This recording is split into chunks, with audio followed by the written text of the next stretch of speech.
নিজ কার্যালয়ে বিদায়ী ভাষণ দিলেন প্রধান উপদেষ্টা। একক এখতিয়ারে গোপনীয়তার সঙ্গে মন্ত্রিসভা গঠন করেছেন তারেক রহমান। জামায়াতসহ ১১ দলীয় জোটের বিক্ষোভ সমাবেশ আজ সন্ধ্যায় এনসিপির ৬ সদস্যের দল যাচ্ছে যমুনায়। গণমাধ্যমে খণ্ডিত ফল উপস্থাপনা নিয়ে হতাশ হবেন না, জামায়াত আমির। অন্তর্বর্তীকালীন সরকারের প্রধান উপদেষ্টা অধ্যাপক ড মোহাম্মদ ইউনুস তার কার্যালয়ের কর্মকর্তা কর্মচারীদের উদ্দেশ্যে বিদায়ী ভাষণ দিয়েছেন। সোমবার ভাষণ শেষে তিনি প্রধান উপদেষ্টার কার্যালয়ে কর্মরত কর্মকর্তা ও কর্মচারীদের সঙ্গে একটি স্মারক ফটোসেশনে অংশ নেন। প্রধান উপদেষ্টার প্রেসউইংয়ে তথ্য নিশ্চিত করেছে। নোবেল বিজয়ী অর্থনীতিবিদ মোহাম্মদ ইউনুস ২০২৪ সালের ৮ আগস্ট অন্তর্বর্তীকালীন সরকারের প্রধান উপদেষ্টা হিসেবে শপথ গ্রহণ করেন। ওই দিনই তার সঙ্গে অন্তর্বর্তীকালীন সরকারের অন্যান্য উপদেষ্টারাও শপথ নেন। প্রেস উইং জানায় বিদায়ী ভাষণে ইউনুস কর্মকর্তা কর্মচারীদের সহযোগিতা ও দায়িত্বশীল ভূমিকার জন্য কৃতজ্ঞতা প্রকাশ করেন এবং রাষ্ট্র পরিচালনায় সততা ও জনস্বার্থকে অগ্রাধিকার দেওয়ার আহ্বান জানান। ত্রয়োদশ জাতীয় সংসদ নির্বাচনে বিজয়ীদের গেজেট প্রকাশের পর সম্ভাব্য মন্ত্রী ও প্রতিমন্ত্রীদের নাম নিয়ে বিভিন্ন তালিকা সামাজিক যোগাযোগ মাধ্যম ও গণমাধ্যমে আলোচনায় এসেছে। তবে বিএনপির সংশ্লিষ্ট সূত্রগুলো এসব তালিকাকে পুরোপুরি ধারণা নির্ভর বলে জানিয়েছে। দলীয় সূত্রের দাবি মন্ত্রিসভার চূড়ান্ত তালিকা অত্যন্ত গোপনীয়তার সঙ্গে নির্ধারণ করছেন বিএনপির চেয়ারম্যান তারেক রহমান। এ বিষয়ে তিনি দলের স্থায়ী কমিটির অধিকাংশ নেতার সঙ্গেও বিস্তারিত আলোচনা করেননি। একজন সিনিয়র নেতার সঙ্গে সীমিত পরামর্শ হলেও তারাও বিষয়টি চেয়ারম্যানের একক সিদ্ধান্তের ওপর ছেড়ে দিয়েছেন। নির্বাচন কমিশনের ঘোষিত ফল অনুযায়ী বিএনপি এখন পর্যন্ত ২০৯টি আসনে জয় পেয়েছে।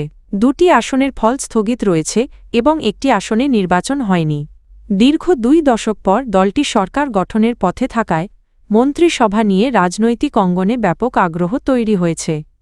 বিএনপির একাধিক নির্ভরযোগ্য সূত্র জানিয়েছে, গণমাধ্যমে ও সামাজিক মাধ্যমে প্রকাশিত তালিকার অধিকাংশের সঙ্গেই বাস্তবতার মিল নেই। প্রকৃতপক্ষে কে মন্ত্রিসভায় থাকবেন সে তথ্য এই মুহূর্তে শুধু দলের চেয়ারম্যানই জানেন। দলীয় সূত্র আরও জানায়, নির্বাচিত এমপিদের অনেকেই মন্ত্রী হওয়ার আগ্রহ প্রকাশ করছেন এবং কেউ কেউ বিভিন্ন মাধ্যমে নিজেদের যোগ্যতা তুলে ধরার চেষ্টা করছেন। তবে সরাসরি চেয়ারম্যানের সঙ্গে এ বিষয়ে কথা বলার সুযোগ নেই বললেই চলে।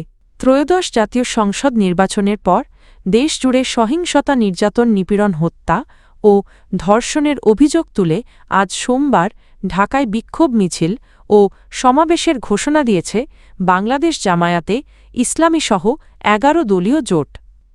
আয়োজকদের জানানো তথ্য অনুযায়ী সোমবার বিকেল ৪:৩০টায় ঢাকার বায়তুল মোকাররম জাতীয় মসজিদের উত্তর গেটে বিক্ষোভ মিছিল ও সমাবেশ অনুষ্ঠিত হবে। সমাবেশে জামায়াতে ইসলামীর আমির তারা চিহ্ন ডা শফিকুর রহমান তারা চিহ্ন সহ ১১ দলীয় নির্বাচনী ঐক্যের শীর্ষ নেতারা উপস্থিত থেকে বক্তব্য দেবেন। নির্বাচনের পর সহিংসতার পাশাপাশি ভোট কারচুপি ও অনিয়মের অভিযোগও তুলেছে জোটটি। রোববার এক সংবাদ সম্মেলনে তারা ৩২টি সংসদীয় আসনের ফল পুনর্গণনার দাবিতে নির্বাচন কমিশনের কাছে লিখিত আবেদন জমা দেয়। সেখানে প্রতিকার না পেলে আইনি লড়াইয়ে যাওয়ার ঘোষণাও দেওয়া হয়। উল্লেখ্য, গত ১২ ফেব্রুয়ারি অনুষ্ঠিত ত্রয়োদশ জাতীয় সংসদ নির্বাচনে ১১ দলীয় জোট মোট ৭৭টি আসনে জয় লাভ করে। এর মধ্যে জামায়াতে ইসলামী এককভাবে ৬৮টি আসন পেয়েছে। বাকি আসনগুলোর মধ্যে জাতীয় নাগরিক পার্টি এনসিপি পেয়েছে ৬টি, বাংলাদেশ খেলাফত মজলিস পেয়েছে ২টি এবং খেলাফত মজলিস পেয়েছে ১টি আসন। জাতীয় নাগরিক পার্টি এনসিপি অবশেষে জুলাই জাতীয় সনদে স্বাক্ষর করতে যাচ্ছে। সোমবার সন্ধ্যা ৬টায় দলের আহ্বায়ক নাহিদ ইসলাম ও সদস্য সচিব আক্তার হোসেনের নেতৃত্বে ৬ সদস্যের একটি প্রতিনিধিদল অন্তর্বর্তী সরকারের প্রধান উপদেষ্টা মোহাম্মদ ইউনুস এর বাসভবন যমুনাতে যাবে।